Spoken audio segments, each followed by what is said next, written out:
नमस्कार दोस्तों।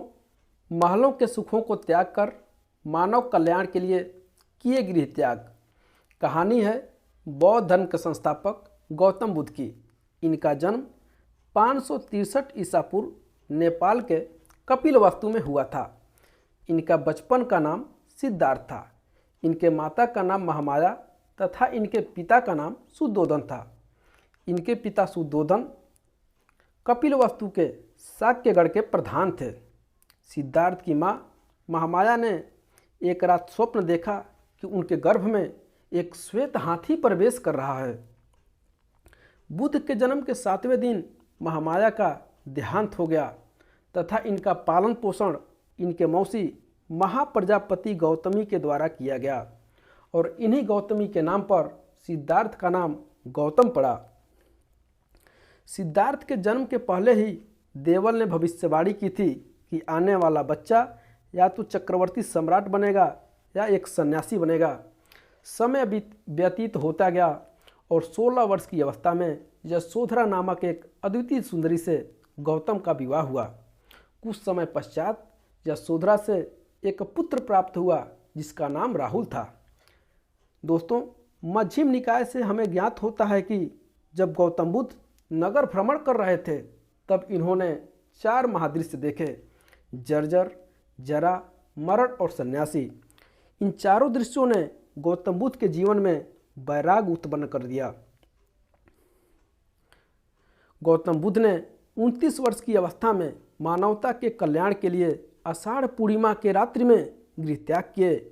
अपने कंथक घोड़े पर और अपने दार्शनिक सारथी चन्ना के साथ राजमहल से निकल करके अनोमा नदी के तट पर पहुँचे और गौतम ने अपने आभूषणों का त्याग करने लगे। गौतम ने इन दोनों को वापस लौट जाने को कहा।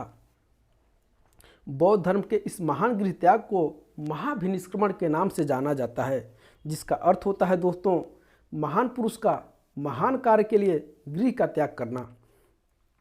गृह त्याग के पश्चात बुद्ध ने ज्ञान की प्राप्ति के लिए 6 वर्ष व्यतीत कर दिए और सर्वप्रथम गौतम ने एक अनूपी उद्यान में ठहरे।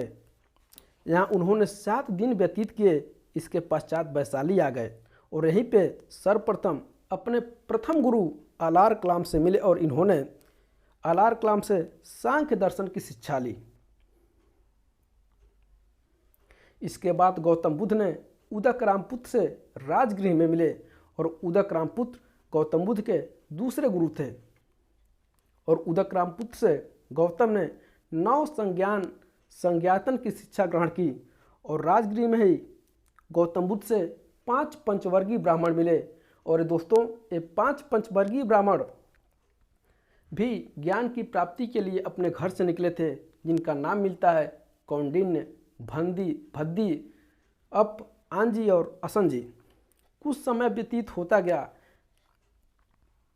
गौतम ने इन 5 के साथ उर्बेला में रह करके 6 वर्ष तक घोर तपस्या किए। 6 वर्ष तक घोर तपस्या किए।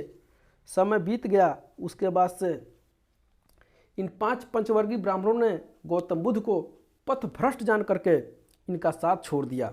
इसके बाद बुद्ध गया नामक स्थान पर गए और निरंजना नदी के तट पर एक पीपल वृक्ष के नीचे ध्यान लगाए और यह समाधि 7 दिन तक लगातार चलती रही और 8वें दिन वैशाख पूर्णिमा के दिन इनको ज्ञान का प्राप्ति हुआ। इसे चक्रमपंथ संबोधि कहा जाता है। गौतम अब बुद्ध कहलाए। वह स्थान बोधगया कहलाया और वह वृक्ष बोध वृक्ष कहलाया। बुद्ध को रात्रि के प्रथम पहर में कर्मफल का अनुभव प्राप्त हुआ। ज्ञान की प्राप्ति के बाद बुद्ध ने अपना पहला उपदेश अलार कलाम और उदक रामपुत्र को देना चाहा। तब तक दोनों गुरुओं की मृत्यु हो चुकी थी। इसके बाद बुद्ध वाराणसी आए और यहीं पे 5 पंचवर्गीय ब्राह्मणों से मिले।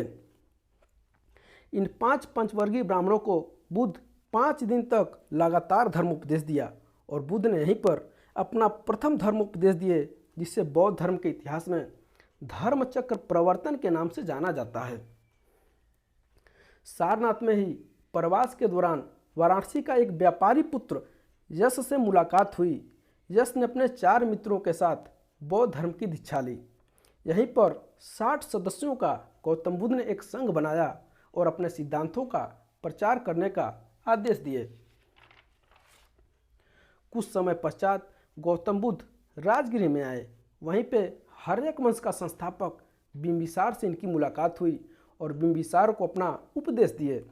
बिंबिसार ने गौतम बुद्ध को बेड़ उद्यान बन दिया और राजगृह में संजय तथा संजय के 2 शिष्यों ने सारिपुत्र और मुदगलायन ने भी बौद्ध धर्म की दीक्षा ली। इसके बाद बुद्ध अपने गृह कपिलवस्तु पहुँचे और अपने पुत्र राहुल और मौसेरे भाई नंद को बौद्ध धर्म में दीक्षित किए।